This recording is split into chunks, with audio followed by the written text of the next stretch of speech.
Ụmụnne na ụmụnna m, ọ masịrị m nke ọma ịnọ n'etiti unu tata mgbe a gwara ndị Atlanta na ofu onye n'ime anyị ga-enye ozi mmalite a na-akpọ keynote speech. Wee tụnacha anya wee sị ka anyị kpọrọ ofu onye n'ime anyị bụ nwata nwaanyị dị afọ 16 na-agbasi mbọ ike na ihe gbasara ịsụ asụsụ Igbo nakwazi ihe ndị ọzọ, ma ikwu ukwe n'ụlọ ụka ma ịgụ ihe ọgụgụ n'Igbo n'ụlọ ụka. Nwatakịrị nwaanyị a dị afọ 16, amụrụ ya na Atlanta, probably ọ na-go Nigeria ugboro na-abụ ma ọ bụ ịtọ, mana ọ na-agba mbọ oge ọbụla na ihe gbasara asụsụ Igbo. Ọ nọkwazi na sekọndịrị nke 11 na Sandy Creek High School na Fayetteville. Ọ bụkwanụ nwa Queenette na Jude Ohio na Atlanta. I think ọ bụrụ na ọ pụtazie ka ọ gwazie unu nke fọrọ, ma biko ihe nna ya unu bụ ka anyị gee ntị.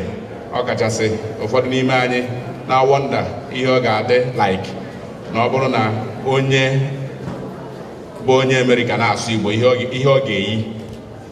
Maka anyị na-asụ oyibo oge ụfọdụ asị na anyị nwere accent. I've been praying to see an American speaking Igbo. That puzzle is going to be resolved now. Please listen to Chinyere Ohaya.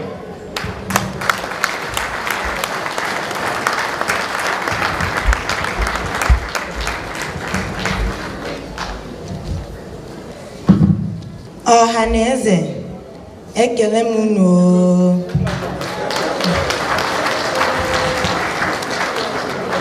Ana m ekele onye isi na-achịkọlata otu Ikusa, Dr. Clement Anyadike, na ndị niile so ya na-ahụ maka agamnihu otu Ikusa. Ana m ekelekwa Lọlọ Ngozi Ajawara, bụ onye na-afụ maka ụmụ okorobịa na agbọghọbịa Ikusa. N'otu aka ahụ ka m na-ekele Reverend Father Romanus Mooneke, bụ onye ụkọchukwu na-edu ndị Ikusa, nke a na-akpọ n'oyibo chaplain.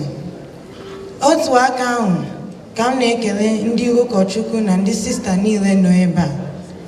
N'ụzọ pụrụ iche ka m na-ekelezi Dr. Paul Amechi, Sister Tony Ikebodo, na ndị niile nyere aka efu na ihe Ikusa na-eme taa gara nke ọma. We thank and welcome Bishop Edward Clark in a special way for honoring what we are doing today. Udo dịrị unu ma dịkwara mmadụ niile nọ ebe a.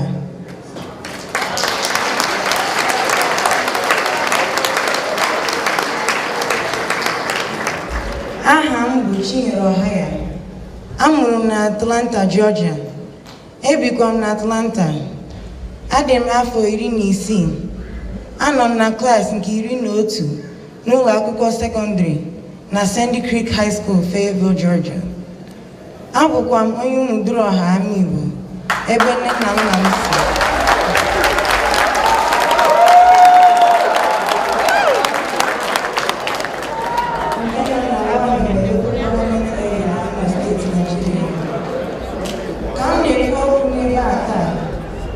Ndị ọrụ Regional Assembly USA National kpọrọ m ka m bịa Austin, Texas, na ahọpụtara m ịbụ onye a ga-enye ihe nke a na-akpọ n'oyibo New Generation Award,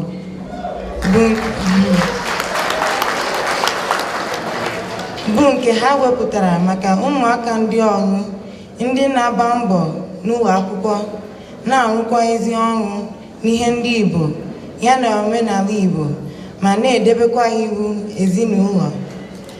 Mana dịka ihe Ikusa siri dị m n'obi mere m ji hapụ nke ahụ ka m nwee ike ịnọ n'ihe anyị na-eme ebe a taa.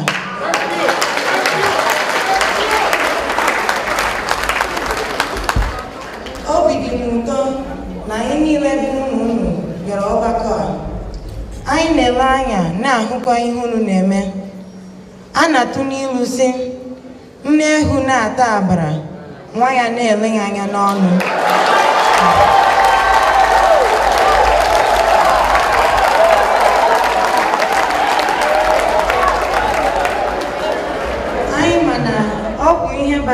okwukwe anyị niile maka ọdịmma na ọganihu ikwusa ka anyị niile jiri zukọ n'ụbọchị taa. Ana m asị ka unu jidekwa ka unu ji. Isiokwu m taa gbadoro ụkwụ etu ezinụlọ m si azụlite m dịka nwa afọ Igbo Katọlik. Ka m na-eto, achọpụtara na o nwere ihe pụrụ iche etu ndị Igbo Katọlik si azụ ụmụ ha. Okwukwe m na ịmata ihe gbasatara Chineke sitere n'aka nne na nna m site na nwata m. Ụbọchị ụka bụ ụbọchị pụrụ iche n'ezinụlọ m. Oge ụfọdụ anyị jebe ụka, mụ na ụmụnne m na-emekarị mkpọtụ maọbụ na-akọ ọnụ. Ihe nna m jiri kụsa anyị ime oke mkpọtụ bụ na anyị bidoro na-agụ akwụkwọ oziọma nke a na-akpọ Baịbụl n'oyibo ma anyị na-agụ ụka. N'ụlọ ụka, ọ bụghị mmadụ ga-agwa m gee ntị n'ihe ọgụgụ, n'ihi na nna m ga-ajụ mụ na ụmụnne m n'otu n'otu ihe gbasatara okwu Chukwu nke ụkọchukwu kwuru ụbọchị ahụ.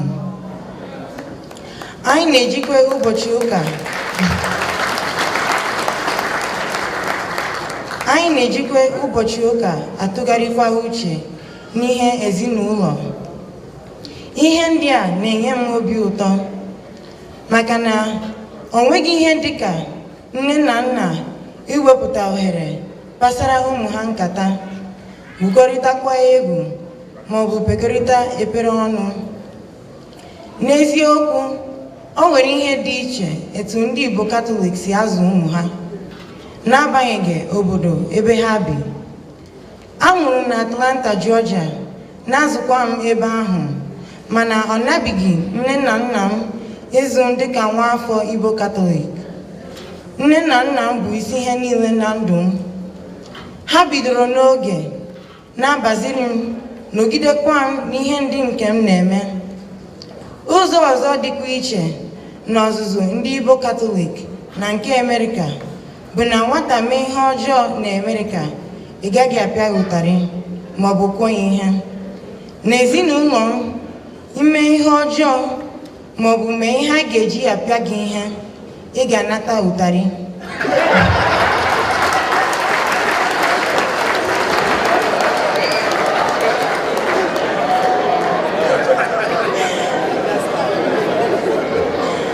Ha ga-ajụkwa gị ma ị chọrọ ịkpọ ndị uwe ojii ka ha nyere gị aka.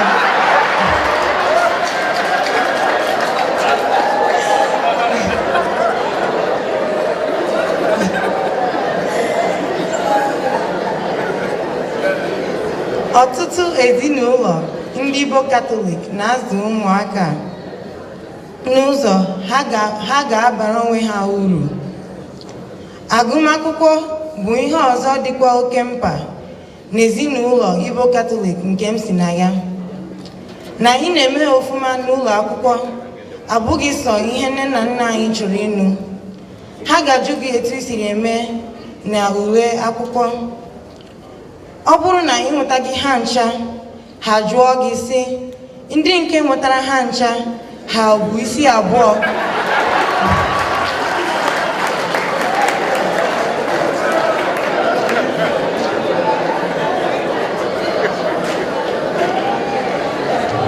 Na nghọta nke m, ha na-eme ihe ndị a ka anyị nwee ike ịgbasi mbọ ike n'ihe ọbụla anyị na-eme. Ọ bụ eziokwu na oge ụfọdụ ọ na-afụ anyị ụfọ n'ahụ, mana mmanye ha na etu ha si ejalite anyị oge ụfọdụ na-emekwa anyị ka anyị gbaa mbọ karịa ka anyị si eme na mbụ. O kwere nghọta na ezinụlọ ndị Igbo Katọlik ejighị agụmakwụkwọ egwu egwu. Nne na nna m kwenyere na kama ị ga-enye nwata azụ, nye ya ihe eji egbu azụ, kụzikwara ya ka esi egbu azụ ka o nwee ike ikwuru n'ụkwụ ya.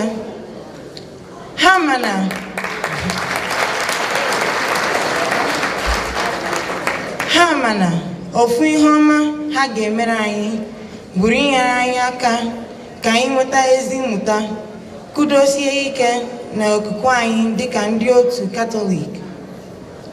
Ihube isi na ịsọpụrụ ndị nne na nna anyị ndị okenye ma ọ bụ ndị tọrọ anyị bụ otu n'ime ihe ejiri mara ndị Igbo Katọlik n'usoro ha si eme ihe n'ezinụlọ ha. Nwata ịsa nne na nna ya ma ọ bụ okenye okwu abụghị ihe a na-atụ anya ịfụ n'aka nwa afọ onye Igbo Katọlik, n'ihi na ọ na-abụ ihe mwute nyere ndị mụrụ anyị ịfụ omume dị otu ahụ. Abịa na ịsọpụrụ ndị tọrọ anyị ma ọ bụ ndị ikwu na ibe anyị, ndị nne na nna anyị kụziri anyị ka anyị na-akpọ ndị tọrọ anyị uncles na aunties iji wee gosi nsọpụrụ. Etu esiri kọwara m, o nwere ka ọ dị nwatakịrị ịkpọ okenye ma ọ bụ onye tọrọ ya ofuma afa ya. Nne na nna m mekwara ka m ghọta ihe dị iche na ọnkụl ndị ime ụlọ ma ọ bụ ndị ụmụnne nakwa ọnkụl ndị nke anyị na-akpọ iji gosi nsọpụrụ. Ya bụ, biko ndị nne na nna m, ana m arịọ ka unu jisie ike kọwara anyị bụ ụmụ unu ihe banyere uncles na aunties, ka anyị mara ihe dị iche, marakwa ndị anyị na ha bụ otu n'ụlọ na ndị ọ bụ maka nsọpụrụ ka anyị ji na-akpọ ha uncle maọbụ auntie.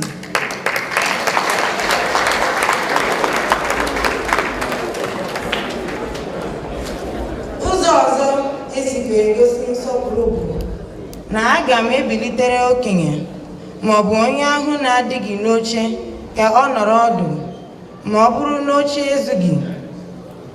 Ihe ọzọ nne na nna m na-ekwukarị bụ ofu onye anaghị azụ nwa. Nke a pụtara na ndị ọzọ na-abụghị ndị nne na nna anyị nwere ike ịdụ anyị ọdụ, ka anyị ghara isi na ọ bụghị ha mụrụ anyị, ghara ige ha ntị. Aga m emetụkwa aka n'ihe gbasatara isonye na ọgbakọ ụmụ ndị Igbo Katọlik. O nweghị mmụta furu ọhịa. Ọtụtụ mgbe o nwere ihe ụfọdụ m naghị achọ ime, mana nne na nna m ga-etinye m na ha. Na ikpeazụ, abịa m ghọta uru ihe ndị a bara m. Ana m enye nne na nna m nnukwu ekele maka na enwezuga ọtụtụ okwu na etu ha si nọgide m, akarịghị m ịnọ n'ihe ndị m nọ na ya taa, ma ọ bụ nwee ike ịdị na-ekwuli okwu n'ọha. Ịnọ na ihe be anyị na-eme bara nnukwu uru. Ndị Igbo nwere etu ha si eme ihe pụrụ iche. Aga m eji obere akụkọ wee bido ya.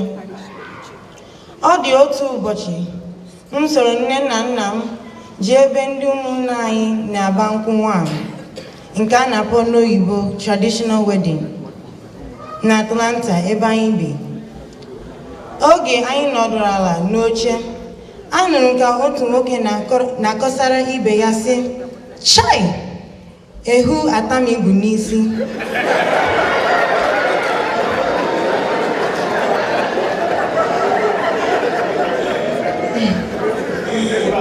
Etu a ka a gara isi abịa abara m nkwụ nwa m nwanyị. Onweghị ihe dịka onye gọtara omenala Igbo ịlụ nwa gị. Ịmakwa na onye nke bịara ịlụ nwa m nwanyị, ihe izizi na ekele ya bụ "Man, what's up?"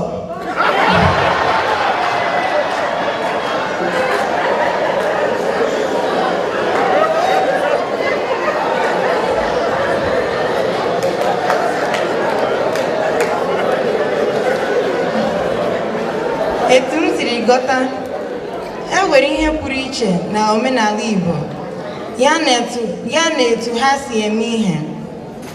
Abịakwa n'usoro ndị Igbo Katọlik, a na-agwakọ anyị na ọ dịghị mma nwa okorobịa na nwa agbọghọbịa ibiri dịka di na nwanyị ma ọ bụ mụọ nwa mgbe ha na-alụghị dịka di na nwunye, baa akwụkwọ.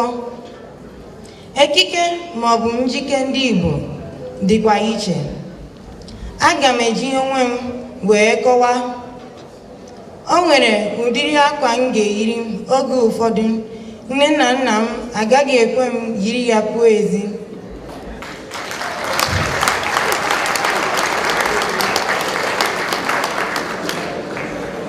Oge ụfọdụ ọ naghị adịrị anyị mfe ikwetacha na ihe ha kwuru,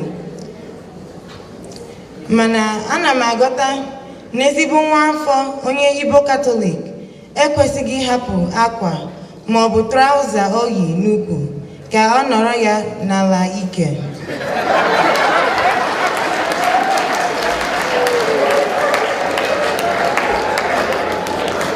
Ma ọ bụ ome ya ọ na-agbụsị agbụsị.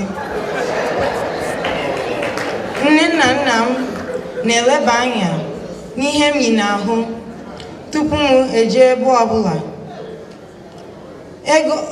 Oge ọbụla anyị jikere njike na-ekwesịghị ka anyị jike, ọ na-eme ndị nne na nna anyị ihere.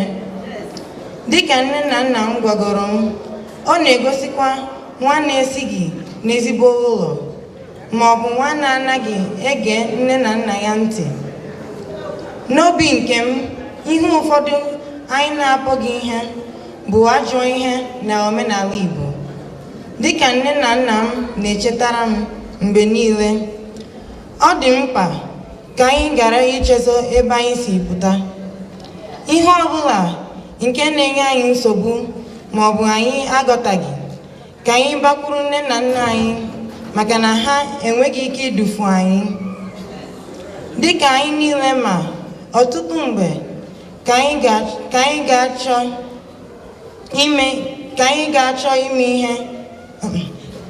ga-achọ ime ihe etu o siri masị anyị, mana ọ na-ewute anyị mgbe ụfọdụ na ezinụlọ anyị si na ya agaghị ekwe anyị mee ihe ndị a. Etu m siri ghọta omenala Igbo, nwata ekwesịghị ime enyi nwoke na nwanyị mgbe ọ na-erubeghị ogo ya, n'ihi na ihe niile nwere oge.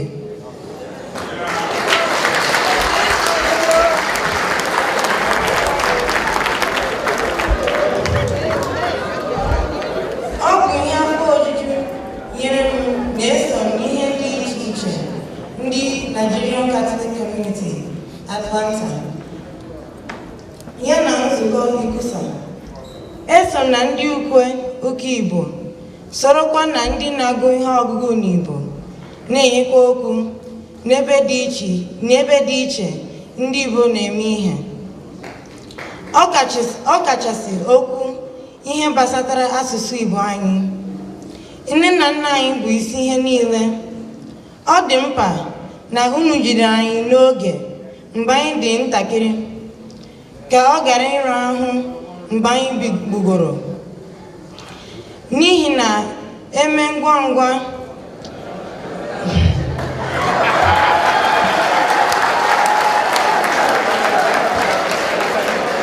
emeghara ọdachi. Achọrọ m iji ohere a metụkwa aka n'ihe gbasatara asụsụ Igbo. Ana m arịọ ndị nne na nna anyị, biko ka unu na-asụrụ anyị Igbo n'ezinụlọ anyị.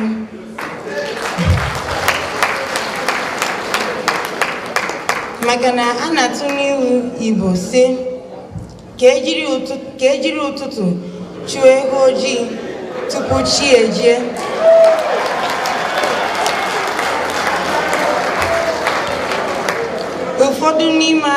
Ụfọdụ n'ime anyị nwere ike ịsị na asụsụ Igbo abụghị asụsụ anyị maka ihi na a mụrụ anyị na Amerịka. Kedu maka ụmụ ndị Hispanic a mụrụ na Amerịka? Ha niile na-asụcha Spanish na-asụkwa oyibo. Otu nwaanyị onye ọcha onye Amerịka aha ya bụ Frances W. Pritchett gara mụọ etu esi asụ ma na-edekwa asụsụ Igbo. Aha Frances kpọrọ onwe ya bụ Nkiru. Frances bụ ode akwụkwọ nke otu iwelite asụsụ Igbo na omenala Igbo n'obodo Amerịka. A na-akpọ ya SPLICA, Society for Promoting Igbo Language and Culture in America. Frances duru ndị Igbo ọdụ ka ha hụ asụsụ ha n'anya ma na-eji ya enwe mkparịta ụka ka ọ gara ịnwụ. Dịka Francis kwuru, onye tụfuru asụsụ ya efuola. Chinua Achebe tụkwara ilu n'akwụkwọ ya sị, o nweghị onye ma echi, taa bụ gboo.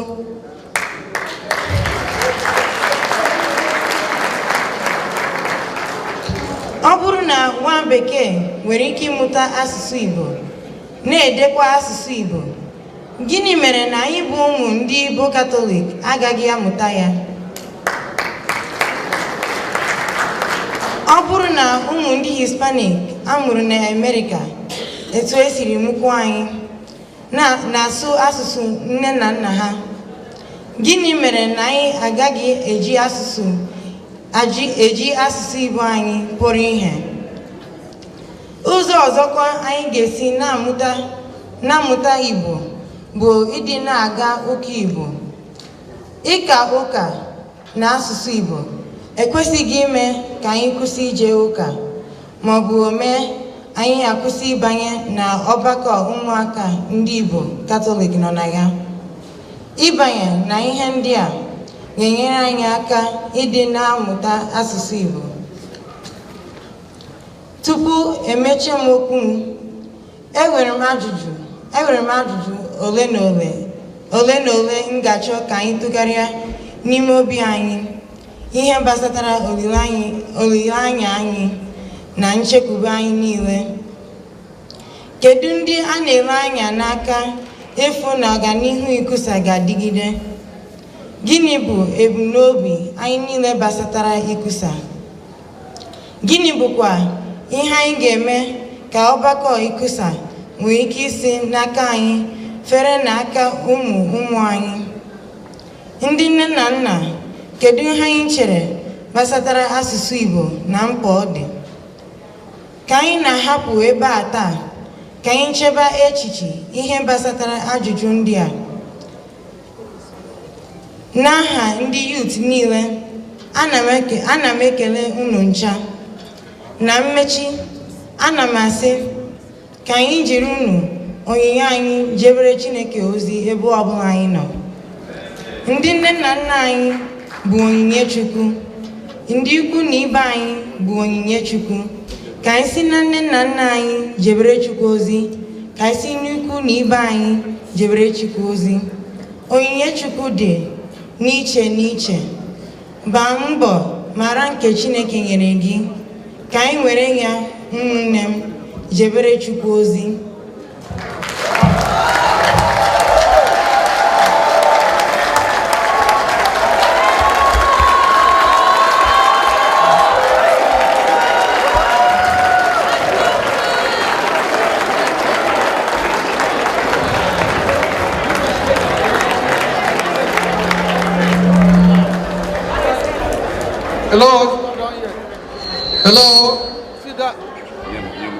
Hello, please, everybody sit down. She's not done yet. She's not done yet. Can you sit down, please? Sit down. It's not done yet. She's not done yet. 1 minute. Just 1 more minute, please.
Biko, round of applause. Thank you. Thank you. Thank you. Round of applause.